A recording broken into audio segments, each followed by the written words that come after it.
إن الحمد لله نحمده ونستعينه ونستغفره ونعوذ بالله من شرور أنفسنا ومن سيئات أعمالنا من يهده الله فلا مضل له ومن يضلله فلا هادي له أشهد أن لا إله إلا الله وحده لا شريك له وأشهد أن محمدا عبده ورسوله اللهم صل على محمد وعلى آل محمد كما صليت على إبراهيم وعلى آل إبراهيم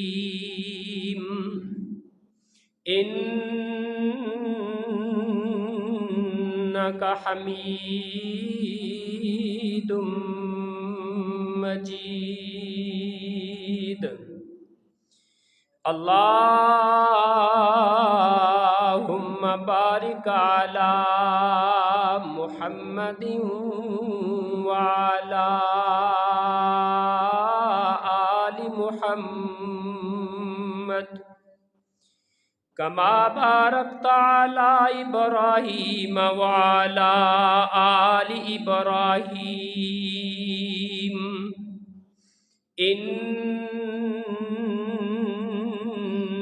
إنك حميد مجيد أما بعد فإن خير الكلام كتاب الله وخير الهدي هدي محمد صلى الله عليه وآله وسلم وشر الأمور محدثاتها وكل محدثة بدعة وكل بدعة ضلالة وكل ضلالة في النار رب اشرح لي صدري ويسر لي أمري واحلل عقدة من لساني يفقهوا قولي أعوذ بالله السميع العليم من الشيطان الرجيم من همزه ونفخه ونفثه بسم الله الرحمن الرحيم كلا إذا بلغت التراقي وقيل من راق وظن أنه الفراق والتفت الساق بالساق إلى ربك يومئذ المساق خبردار ہرگز نہیں جب جان ہنسلی تک پہنچ جائے گی اور آوازیں لگانے والے آوازیں لگائیں گے، ہے کوئی دم کرنے والا، علاج کرنے والا؟ یقین ہو جائے گا کہ جدائی کا وقت آ گیا ہے اور پنڈلی پنڈلی کے ساتھ مل جائے گی۔ اس دن تیرے رب کی طرف جانا ہوگا۔ صدق اللہ العظیم۔ اللہ تعالیٰ کی حمد و ثنا کے بعد درود و سلام حبیب کائنات، فخر موجودات، امام الانبیاء، سید الانبیاء پوری کائنات کے ہادی و مرشد جناب محمد الرسول اللہ صلی اللہ علیہ وآلہ وسلم کی پاکیزہ طاہر اور مقدس ذات پر گزشتہ خطبات کے سلسلے کو آگے چلاتے ہوئے آج ہمارا عنوان ہے کہ موت کا جو مسافر ہے، جو آخرت کا راہی ہے اور دنیا اور آخرت کے درمیان جو ایک باؤنڈری وال ہے، ایک حد بندی کر دی گئی ہے جس کو موت کہا جاتا ہے، اس موت کی باؤنڈری کو کراس کرنے والا ہے وہ پیالہ جسے موت کا پیالہ کہا جاتا ہے، اور زندگی کے اندر ہر ذی روح نے اس کو پینا ہے۔ وہ انسان ہے، حیوان ہے، درندہ ہے، پرندہ ہے، چرند ہے، پرند ہے، کسی بھی مخلوق سے اس کا تعلق ہے۔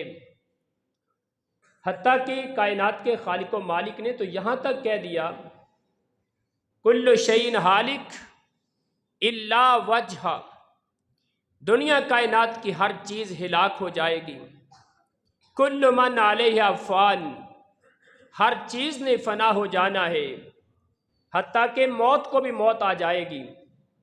اور موت کا معنی انتقال کرنا ہوتا ہے، ایک جہان سے، ایک دنیا سے، ایک عالم سے، ایک کیفیت سے دوسرے عالم کی طرف منتقل ہونا، دوسرے جہان کی طرف جانا، اس کو موت کہا جاتا ہے۔ اور ایسی اٹل حقیقت ہے کہ کائنات کے اندر کوئی ایک بھی اس کا انکار نہیں کر سکا۔ نیلسن منڈیلا جیسے جو اپنے ساتھ ڈاکٹروں کی ایک بہت بڑی ٹیم رکھتے تھے، اور جو چیز وہ کھانا چاہتے تھے یا پینا چاہتے تھے اس کو بھی سینکڑوں مرتبہ اس کی ریسرچ کی جاتی تھی، تحقیق کی جاتی تھی، اس پہ غور و فکر کیا جاتا تھا کہ اس چیز کے کھانے سے ان کو نقصان کتنا ہو سکتا ہے، فائدہ کتنا ہو سکتا ہے۔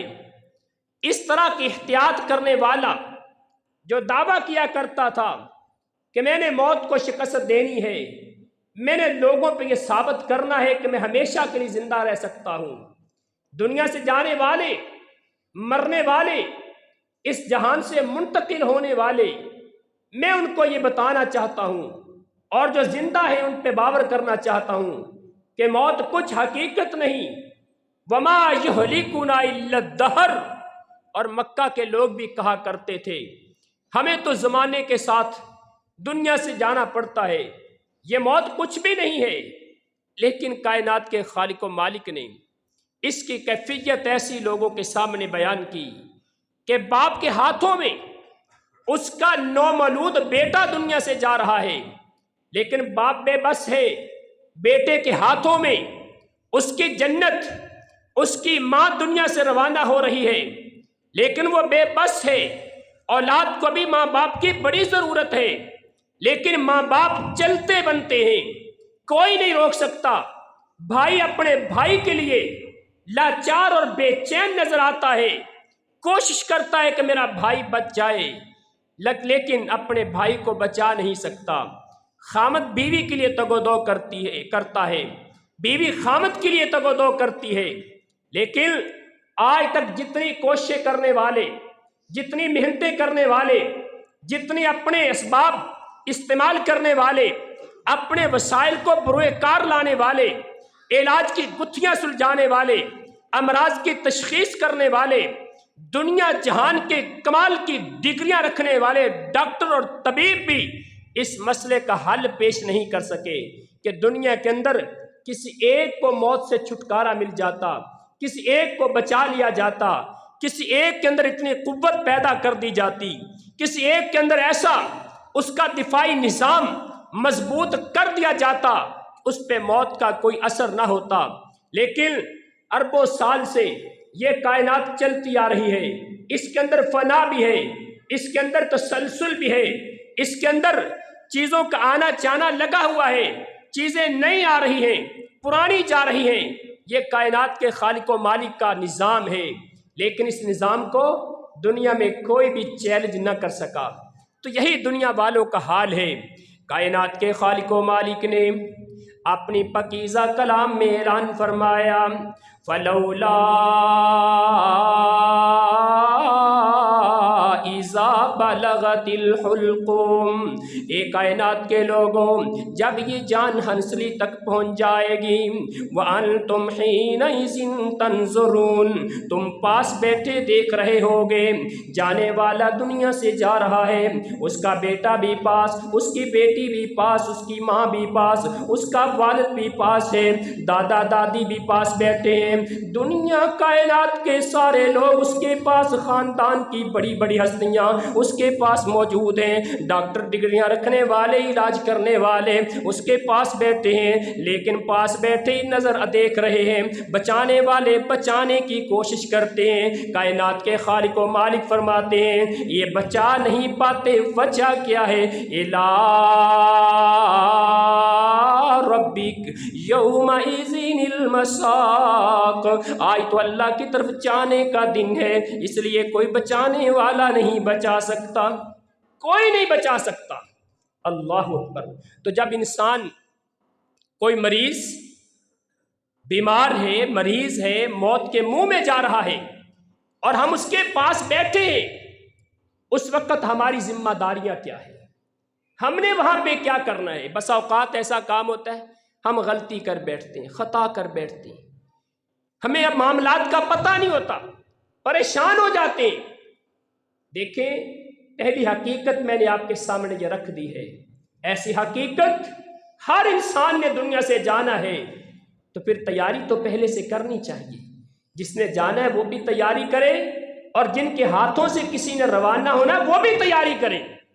گھر کے اندر ایک مسافر نے روانہ ہونا ہوتا ہے، بیٹا بیرون ملک جا رہا ہے تعلیم حاصل کرنے کے لیے، اپنی کمائی کرنے کے لیے، کسی ملازمت کے لیے، اپنے کاروبار کے سلسلے میں جب وہ بیٹا تیاری کرتا ہے، اس کی تیاری میں وہ خود بھی شرکت کرتا ہے، اس کی بیوی بھی اس کے ساتھ تیاری کرواتی ہے، اس کی ماں بھی اس کی تیاری کرواتی ہے، بہنیں بھی تیاری کرواتی ہیں، بھائی بھی تیاری میں مصروف ہوتے ہیں کہ فلاں ہمارا بھائی بیرون ملک جا رہا ہے۔ اسی طرح وہ بیرون ملک جانے والا کچھ عرصے کے لیے جائے گا، واپس آ جائے گا، مہینہ رہے، 4 مہینے رہے، 2 سال رہے، اس نے واپس آنا ہے، اس کے ایک لمٹ مقرر ہے۔ لیکن جس مسافر کو میں اور آپ روانہ کرنے والے ہیں، اس مسافر کے سفر کی کوئی لمٹ نہیں ہے، اس کی کوئی حد بندی نہیں ہے، اس لیے اس کی تیاری کا بھی ہمیں طریقہ آنا چاہیے۔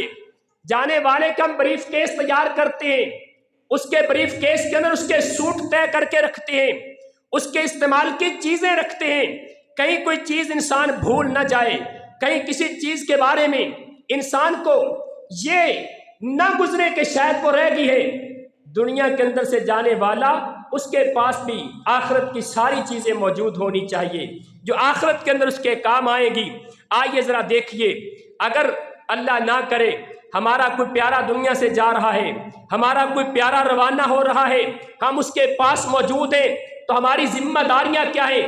ہماری ذمہ داریوں میں سب سے پہلی ذمہ داری یہ ہے، اللہ کے پیغمبر نے بیان فرمائی، صحیح مسلم کی روایت ہے، اذا حضرتم المیت فقولوا خیرا فإن الملائکہ یؤمنون فإن الملائکہ تؤمنون علی ما تقولون۔ اللہ کے پیغمبر فرماتے ہیں جب تم کسی مریض کے پاس بیٹھے ہو نا، محسوس ہو رہا ہے کہ یہ اب زندہ نہیں رہے گا، یہ دنیا سے جانے والا ہے، اس کی زندگی کی آخری سانس ہے، آخری گھڑیاں ہیں، اس کے پاس بیٹھے ہوئے خیر کی باتیں کرو، نیکی کی باتیں کرو، اس کے نیک اعمال اس کے سامنے بیان کرو، جو اس نے نمازیں پڑھی اس کی نمازوں کے تذکرے کرو، جو اس نے روزے رکھے اس کے روزوں کے تذکرے کرو، اپنے پاس بیٹھے اپنے قرآن کی تلاوت کے تذکرے کرو، اس کے پاس بیٹھے یہ بیان کرو آج میں نے قرآن کے اتنے پارے تلاوت کیے، آج میں نے ذکر اتنا کیا، میں نے سبحان اللہ کتنی تسبیحات پڑھی ہے، میں نے اللہ اکبر کتنی تسبیحات پڑھی ہیں۔ اس کے پاس بیٹھے نیکی کی باتیں کرو۔ جب تم اس کے پاس بیٹھے نیکی کی باتیں کرو گے، اس کو نیکی کرنا یاد آئے گی اور تمہاری باتوں پہ فرشتے آمین کہیں گی۔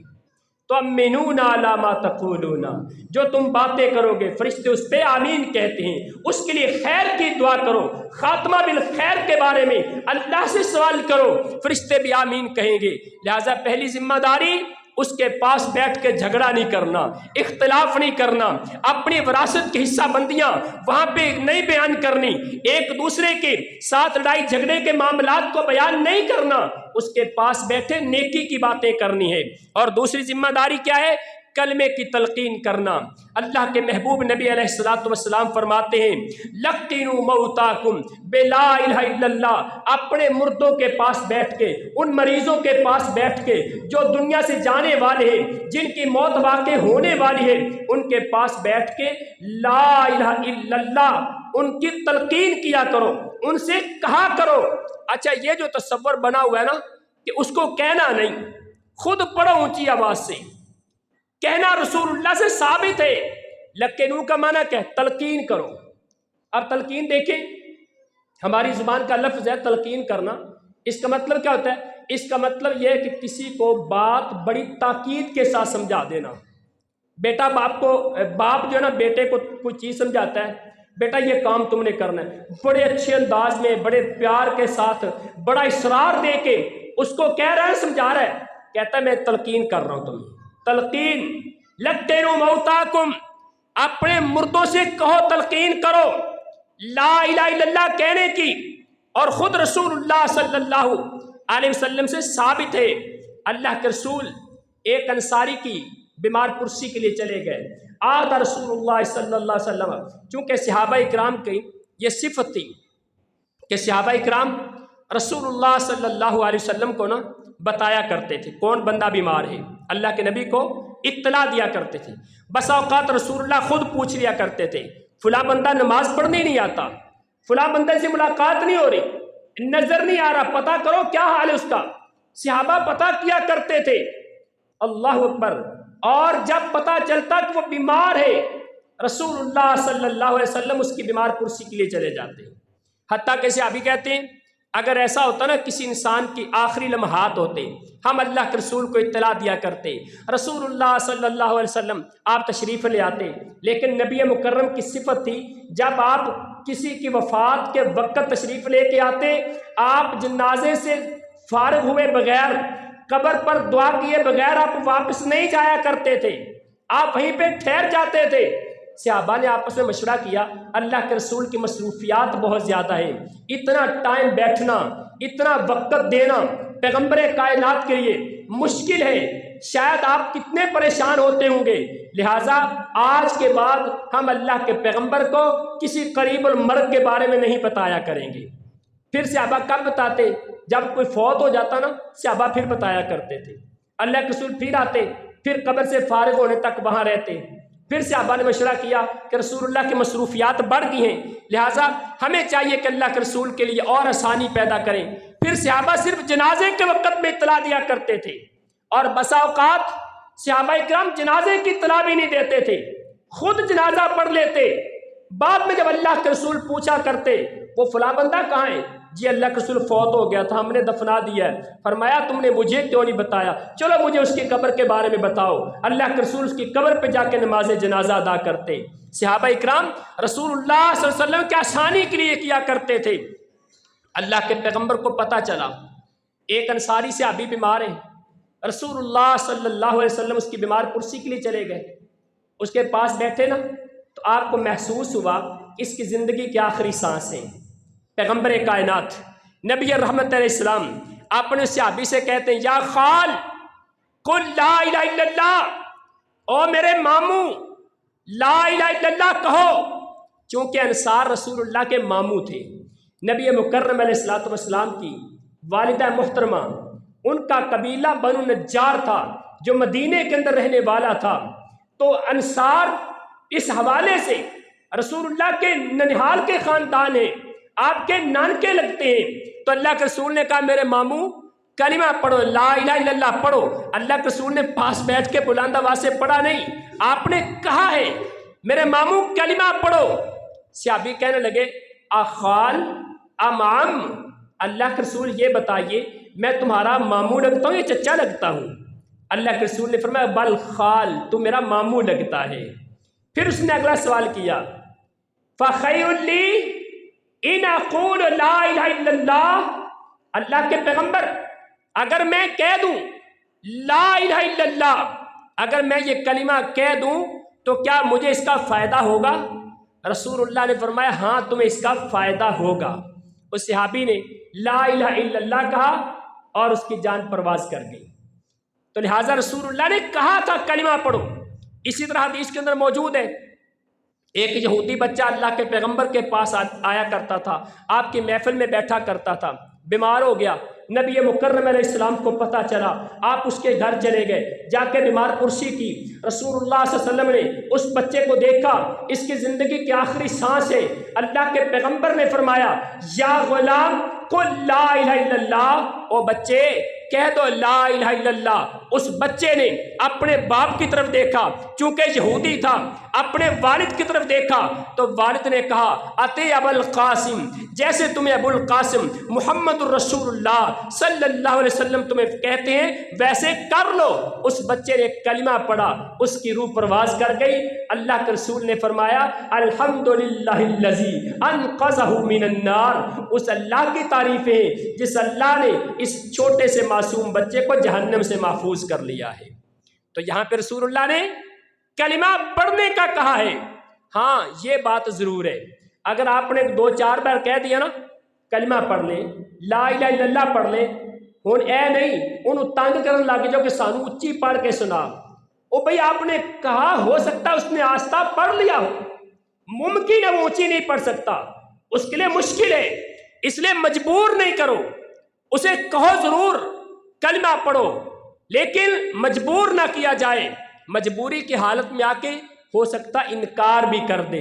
لہٰذا ایک اور بات یاد رکھیں، بسا اوقات نا ہم کہتے ہیں انہیں فلاں بندے نے انکار کر دیا، بھائی انکار کرنے کی بھی 2 صورتیں ہوتی ہیں۔ ایک صورت، میں ایک محدث کا واقعہ تمہارے سامنے رکھ دیتا ہوں۔ ایک بہت بڑے محدث دنیا سے گئے، مجھے اس وقت نام یاد نہیں، جب دنیا سے جانے والے نا تو پاس بیٹھے لوگوں نے نا ان سے کہا کہ تم لا الہ الا اللہ پڑھو، لا الہ الا اللہ پڑھو۔ اس نے کہا نہیں یہ جھوٹا ہے، نہیں میں نے نہیں پڑھنا۔ اللہ اکبر، موت کا وقت تھا، لوگوں نے سمجھا یہ فوت ہونے والا ہے، لیکن اللہ کا کرنا ایسا ہوا کائنات کے رب نے اسے شفا دے دی، صحت مل گئی، زندگی مل گئی۔ بعد میں شاگردوں نے سوال کر لیا استاد جی آپ سے کہا جاتا تھا کلمہ پڑھو لا الہ الا اللہ، آپ انکار کر رہے تھے، آپ کہہ رہے تھے یہ جھوٹا ہے، آپ نہیں پڑھ رہے تھے، وجہ کیا ہے؟ اللہ اکبر، کہنے لگے جب تم مجھے کہتے تھے نا لا الہ الا اللہ پڑھ، اس وقت شیطان بھی میرے سامنے آ جاتا تھا اور فوراً میرے سامنے آ کے مجھے کہتا تھا مجھے سجدہ کر لے، میں اسے کہتا تھا تو جھوٹا ہے، میں تجھے سجدہ نہیں کروں گا، میں تو اس کے سجدے کا انکار کر رہا تھا، میں تو کلمے کا انکار نہیں کر رہا تھا۔ لہٰذا اگر کوئی بندہ ایسی صورت میں انکار کرتا ہے، بھائی ہو سکتا ہے اس پہ موت کی غشی طاری ہو چکی ہے، وہ عقل کھو چکا ہے، اس کے حواس ختم ہو چکے ہیں، اگر ایسی حالت میں اس نے کلمے کا انکار بھی کر دیا ہے تو اس کا معاملہ اللہ کے ساتھ ہے، وہ کائنات کا رب جانتا ہے، ہم اس پہ کفر کا فتویٰ نہیں لگا سکتے، ہم یہ نہیں کہہ سکتے کہ یہ بری موت چلا گیا ہے، یہ کفر کی موت میں مر گیا ہے، کیونکہ جاتے کلمے کا انکار کر گیا ہے۔ ہاں بسا اوقات ایسا بھی ہوتا ہے زندگی گناہوں میں گزری ہے، زندگی ظلم میں گزری ہے، زندگی قطع رحمی میں گزری ہے، زندگی رشتہ داروں کا خون چوسنے میں گزری ہے، زندگی لوگوں کو تنگ کرنے میں گزری ہے، تو پھر جاتے وقت اگر اس کو کہا بھی جائے کلمہ پڑھو، ہو سکتا اللہ اس کو کلمے کی توفیق عطا نہ فرمائے، آپ کہتے بھی رہیں، آپ اس کے پاس پڑھتے بھی رہیں، اللہ اس سے توفیق چھین لے، یہ مالک کے فیصلے ہیں۔ لہٰذا علامات، اسباب، ان اسباب کے ساتھ ہم توقع اچھی کر سکتے ہیں لیکن فیصلے نہیں کر سکتے۔ میں آگے چل کے اس کی تھوڑی سی مزید وضاحت کروں گا۔ تو لہٰذا پاس بیٹھے لوگوں کی دو ذمہ داریاں. پہلی ذمہ داری کیا ہے؟ پہلی ذمہ داری یہ ہے کہ جب دیکھیں کہ اس مریض کی موت واقع ہونے والی ہے، یہ دنیا سے جانے والا ہے، اس کے پاس بیٹھ کے نیکی کی باتیں کریں. دوسری ذمہ داری یہ ہے اس کو کلمے کی تلقین کریں. اور تیسرا ایک کام جو ہم کرتے ہیں نا، اس کے پاس بیٹھ کے سورہ یاسین پڑھ لیں. مثلا کسی کی جان جلدی نہیں نکل رہی، پریشان ہے، تڑپ رہا ہے، بے چینی کے عالم میں ہے، ہم سارے پریشان ہو جاتے ہیں، اس کی جان کیوں نہیں نکل رہی؟ سورہ یاسین پڑھو جی، اس پہ قرآن مجید کی تلاوت کرو جی. کسی صحیح حدیث سے یہ ثابت نہیں ہے، کسی صحیح حدیث سے. علماء کو بلایا جاتا ہے، قاری کو بلایا جاتا ہے، آپ اس کے پاس بیٹھ کے قرآن پڑھیں. اگر اس طرح کا معاملہ ہوتا، پیغمبر کائنات کے صحابہ کو قرآن ہم سے زیادہ یاد تھا، ہم سے زیادہ محبت کرنے والے تھے، قرآن کو سمجھنے والے تھے، لیکن کسی ایک صحابی سے بھی ثابت نہیں کہ کسی کی جان نکلنے کا وقت ہو اور دوسرے صحابہ نے اس کے پاس آ کے قرآن مجید کی تلاوت کی ہو. لہٰذا ایسا کرنا رسول اللہ سے ثابت نہیں ہے. ہاں کرنا کیا چاہیے؟ اگر آپ دیکھ رہے ہیں نا کہ موت کے وقت میں اس کے لیے مشکلات ہیں، اس کے لیے پریشانی ہے، تو ہم اس کے لیے دو کام کر سکتے ہیں، اور یہ دو کام کرنے چاہیے. پہلا کام، اس کے لیے صدقہ کریں، اس کا نام لے کے اس کی آسانی کے لیے. الصدقۃ ترد البلاء، صدقہ آزمائشوں کو، مصیبتوں پریشانیوں کو ختم کرتا ہے، اور موت سے بڑی پریشانی اور کون سی ہو سکتی ہے؟ لہٰذا اس کے لیے صدقہ خیرات کیا جائے. اور دیکھیں اللہ تعالیٰ نے قرآن مقدس میں ایک مقام پہ نا صدقے سے متعلق اللہ نے بیان فرمایا. جب بندے کی موت کا وقت آتا ہے نا، یہ بندہ اپنے رب سے کہتا ہے رب لولا خرتنی الی اجل قریب فاصدق واکن من الصالحین، اے میرے اللہ مجھے تھوڑی سی مہلت اور دے دے تاکہ میں صدقہ خیرات کر دوں. اب یہاں پہ دیکھیں سوال پیدا ہوتا ہے، جو بندہ اپنے رب سے مہلت مانگ رہا ہے، اس نے نماز کے لیے مہلت نہیں مانگی، اس نے ذکر اذکار کے لیے مہلت نہیں مانگی، اس کے لیے قرآن مقدس کی تلاوت کے لیے ٹائم نہیں مانگا، اس نے حسن اخلاق کا ٹائم نہیں مانگا، لوگوں سے اپنے گناہ معاف کروانے کے لیے ٹائم نہیں مانگا. اپنے رب سے مہلت کس بات کی مانگتا ہے؟ اللہ مجھے مہلت دے دے میں صدقہ کر لوں. لہٰذا اگر کسی کی موت کا وقت ہے، اس کے نام پہ صدقہ خیرات کیا جائے، اور اگر ہو سکے تو صدقہ جاریہ کیا جائے. اس کے نام پہ مسجد بنوانے کا عہد کر لینا، کسی کنواں کھدوانے کا عہد کر لینا، پانی کا انتظام کرنے کا عزم کر لینا، اس کے نام پہ کوئی ہسپتال تعمیر کرنے کا عزم کر لینا، اس کے نام پہ کوئی تعلیمی ادارہ جہاں پہ دین کی تعلیم دی جائے، ایسا تعلیمی ادارہ قائم کرنے کا عزم کر لینا، اور باقاعدہ اس کا حصہ بھی مقرر کر دینا. لہٰذا اس کے نام پہ صدقہ کرنا چاہیے ایسے موقع پہ. اور دوسرا کام میں نے بتایا تھا کیا کرنا ہے، وہ دوسرا کام یہ 2 رکعت نماز پڑھ کے نا صلاۃ الحاجہ کے نام پہ اس کے لیے اسپیشل دعا کریں، یا اللہ اس کی موت کے وقت کو آسان کر دیں. صحابہ اکرام اور تابعین اعظام، بڑے بڑے محدثین سے یہ ثابت ہے، وہ اپنی دعاؤں میں یہ دعا کیا کرتے تھے اللہم حون علینا الموت، اے کائنات کے خالق و مالک میری موت کو آسان کر دینا. اللہ جب میری موت کا وقت آئے مجھے تکلیف میں نہ ڈالنا، پریشانیوں میں نہ ڈالنا. لہٰذا صحابہ اکرام محدثین اعظام یہ دعائیں کیا کرتے تھے، ہمیں بھی یہ دعا کرنی چاہیے. اللہ اگر کبھی ہماری موت کا وقت بھی آئے تو ہمیں وہ موت عطا فرمانا جو تو نے ایک مومن کی موت بیان کی ہے، جو تیرے پیغمبر نے ایک مومن کی موت کے بارے میں بیان کیا ہے. اللہ ہمیں بھی وہی موت عطا کر دینا جو آسانی والی موت ہے. اور اس کے بعد جو لوگ پاس موجود ہیں نا، ان کا چوتھا جو کام کرنے والا ہے، اگر اس کی جان نکل گئی، دنیا سے چلا گیا، آنکھیں بند ہو گئیں، روح ختم ہو گئی، تو پھر جو لوگ پاس موجود ہیں ان کی ذمہ داری ہے کہ سب سے پہلا کام یہ کرے اس کی آنکھیں بند کر دیں، اس کی آنکھوں پہ ہاتھ رکھ کے اس کی آنکھوں کو بند کر دیں. سلمہ رضی اللہ تعالی عنہ بیان کرتی ہیں، میرے خامد ابو سلمہ بیمار تھے، اللہ کے رسول صلی اللہ علیہ وسلم کو پتہ چلا، آپ بیمار پرسی کے لیے آئے، دیکھا ابو سلمہ کی آنکھیں جو ہے نا، آنکھیں شق کا باسار، شق میں نا پھٹ جانا، آنکھیں فل کھلی ہوئی ہیں. اللہ کے رسول کو پتہ چل گیا کہ ابو سلمہ دنیا سے جا چکے ہیں۔ پیغمبر کائنات علیہ السلام نے پڑھا انا للہ و انا الیہ راجعون، پھر آپ نے آنکھیں بند کر دیں۔ جب گھر کے لوگوں کو پتہ چلا، ابو سلمہ کے بیٹوں کو، ابو سلمہ کی بیٹیوں کو، ام سلمہ رضی اللہ تعالی عنہ ان کی زوجہ محترمہ کو پتہ چلا تو رونا شروع کر دیا۔ اللہ کے رسول نے فرمایا لا تدعوا علی انفسکم الا بخیر، او ابو سلمہ کے گھر والوں اپنے بارے میں خیر کا کلمہ کہنا، کہیں برا کلمہ نہ کہہ لینا، اللہ کی نافرمانی کا، رب کے شکوے کا کلمہ نہ کہہ لینا۔ جیسے کسی کی جان نکلتی ہے نا، اس کے بیٹے، اس کی بیٹیاں، اس کی بیوی، اس کے ماں باپ واہ ویلا کرنا شروع کر دیں، چلانا شروع کر دیں، اپنے گریبان کو پھاڑنا شروع کر دیں، دیواروں کو ٹکرے مارنا شروع کر دیں۔ اللہ اکبر، کعبہ کے رب کی قسم، یہ کسی مسلمان کا کام نہیں، یہ کسی مومن کا کام نہیں، یہ ایک مومن عورت کو زیب نہیں دیتا۔ پیغمبر کائنات نے فرمایا من ضرب الخدود وشق الجیوب ودعا بدعوى الجاہلیہ فلیس منا۔ دوسری حدیث کے الفاظ ہے من لطم الخدود وشق الجیوب ودعا بدعوى الجاہلیہ فلیس منا۔ وہ عورت ہے یا مرد ہے جو پریشانی کے عالم میں، کسی کی موت کے وقت میں، کسی نقصان کی صورت میں اپنے گالوں پہ، اپنے رخساروں پہ تھپڑ مارتا ہے، اپنے گریبان کو چاک کرتا ہے، واہ ویلا کرتا ہے، چیختا چلاتا ہے، اللہ کے پیغمبر نے فرمایا وہ میری امت کے اندر نہیں ہے، میری امت کا انسان نہیں جو اس طرح کے واہ ویلے کرنے والا، بیان کرنے والا کسی مسلمان کو زیب نہیں دیتا۔